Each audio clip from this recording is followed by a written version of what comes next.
Hello guys, ಇವತ್ತಿನ ವಿಡಿಯೋದಲ್ಲಿ true balance loan application ಇಂದ ಯಾವ ರೀತಿಯಾಗಿ ಲೋನ್ ಅನ್ನು ತಗೊಳ್ಳೋದು ಅಂತ ಕಂಪ್ಲೀಟ್ ಆಗಿ ನಿಮಗೆ ತಿಳಿಸ್ಕೊಡ್ತಾ ಇದ್ದೀನಿ. ಸೊ ಇದಕ್ಕಿಂತ ಮುಂಚೆ ಇನ್ನೂ ಯಾರು ನನ್ನ ಚಾನಲ್ನ ಸಬ್ಸ್ಕ್ರೈಬ್ ಮಾಡ್ಕೊಂಡಿಲ್ಲ ಬೇಗ ಲೈಕ್ ಮಾಡಿ, ಹಾಗೆ ನನ್ನ ಚಾನಲ್ನ ಸಬ್ಸ್ಕ್ರೈಬ್ ಕೂಡ ಮಾಡ್ಕೊಳ್ಳಿ. ಟ್ರೂ ಬ್ಯಾಲೆನ್ಸ್ ಅಪ್ಲಿಕೇಶನ್ ಬಂದ್ಬಿಟ್ಟು ಒಂದು RBI ರಿಜಿಸ್ಟರ್ಡ್ NBFC ಅಪ್ಲಿಕೇಶನ್ ಆಗಿದೆ.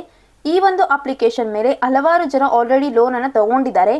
ಇಲ್ಲಿ ನೀವು ನೋಡ್ತಾ ಇರಬಹುದು 4.4 ರೇಟಿಂಗ್ಸ್ ಇದೆ ಆ್ಯಂಡ್ 50 ಮಿಲಿಯನ್ ಡೌನ್ಲೋಡ್ಸ್ ಅಂದರೆ 5 ಕೋಟಿ ಡೌನ್ಲೋಡ್ಸ್ ಕೂಡ ಆಗಿದೆ.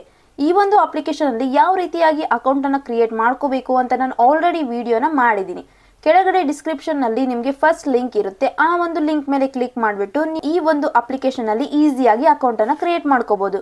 ಅಕೌಂಟನ್ನು ಕ್ರಿಯೇಟ್ ಮಾಡಿಕೊಂಡು ಓಪನ್ ಮಾಡಿದ ನಂತರ ನಿಮಗೆ ಈ ರೀತಿಯಾಗಿ ಇಂಟರ್ಫೇಸನ್ನು ನೋಡೋಕ್ಕೆ ಸಿಗುತ್ತೆ.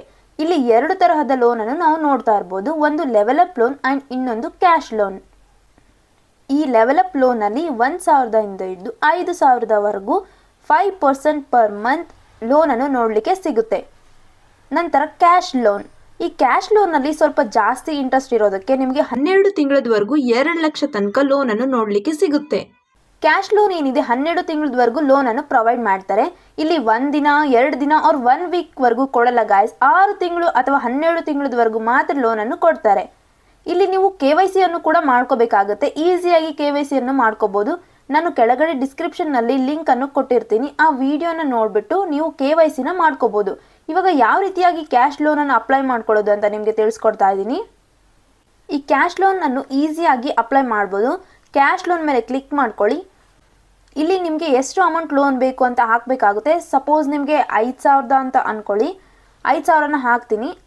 ಇಲ್ಲಿ 2.4% ಆನ್ವರ್ಡ್ಸ್ ನಿಮಗೆ ಇಂಟ್ರೆಸ್ಟ್ ಆಗುತ್ತೆ. ನಂತರ ಚೂಸ್ EMI ಟೆನ್ಯೂರ್ ಅಂತ ಕೇಳುತ್ತೆ. ನಿಮಗೆ 6 ತಿಂಗಳು ಅಥವಾ 12 ತಿಂಗಳು ಯಾವ ರೀತಿಯಾಗಿ EMI ಕನ್ವಿನಿಯನ್ಸ್ ಇದೆ ಅಕಾರ್ಡಿಂಗ್ ನೀವು ಅಪ್ಲೈ ಕೂಡ ಮಾಡ್ಕೋಬೋದು. ಸೊ ಆ ಲೋನ್ಗೆ ಬ್ಯಾಂಕ್ ಡೀಟೇಲ್ಸ್ ಕೊಡಬೇಕಾಗುತ್ತೆ. ನಂತರ ಆ ಡಾಕ್ಯುಮೆಂಟ್ಸ್ನ ಕೇಳ್ತಾರೆ. ಲೈಕ್ ಒಂದು ಟ್ರಾನ್ಸಾಕ್ಷನ್ ಡೀಟೇಲ್ಸ್ ಆಗಿರ್ಬೋದು ಬ್ಯಾಂಕ್ದು. ನೀವು ಅದನ್ನು PDF ರೂಪದಲ್ಲಿ ಕೂಡ ಅಪ್ಲೋಡ್ ಮಾಡ್ಬೋದು. ಆ್ಯಂಡ್ ಡೈರೆಕ್ಟಾಗಿ ನಿಮ್ಮ ಬ್ಯಾಂಕ್ ಅಕೌಂಟ್ಗೂ ಕೂಡ ಟ್ರಾನ್ಸ್ಫರ್ ಮಾಡ್ತಾರೆ. ಆ ಒಂದು ಅಮೌಂಟ್ನ ನೀವು ಯೂಸ್ ಮಾಡ್ಕೊಳ್ಳಿ ಆ್ಯಂಡ್ ಕರೆಕ್ಟಾಗಿ EMI ಕೂಡ ಪೇ ಮಾಡಬೇಕಾಗುತ್ತೆ. ಇಲ್ಲ ಅಂದರೆ ನೀವು ಬೇಗನೆ ಲೋನ್ ಕೂಡ ಪೇ ಮಾಡಬೇಕಾಗುತ್ತೆ.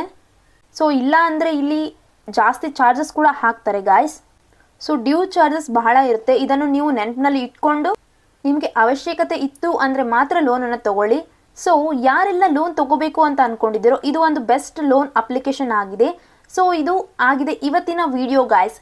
ಹೇಗೆ ಅನಿಸ್ತದೆ ವಿಡಿಯೋ ಲೈಕ್ ಮಾಡಿ, ಕಮೆಂಟ್ಸ್ ಮಾಡಿ, ಹಾಗೆ ನನ್ನ ಚಾನಲ್ ಸಬ್ಸ್ಕ್ರೈಬ್ ಮಾಡ್ಕೊಳ್ಳಿ.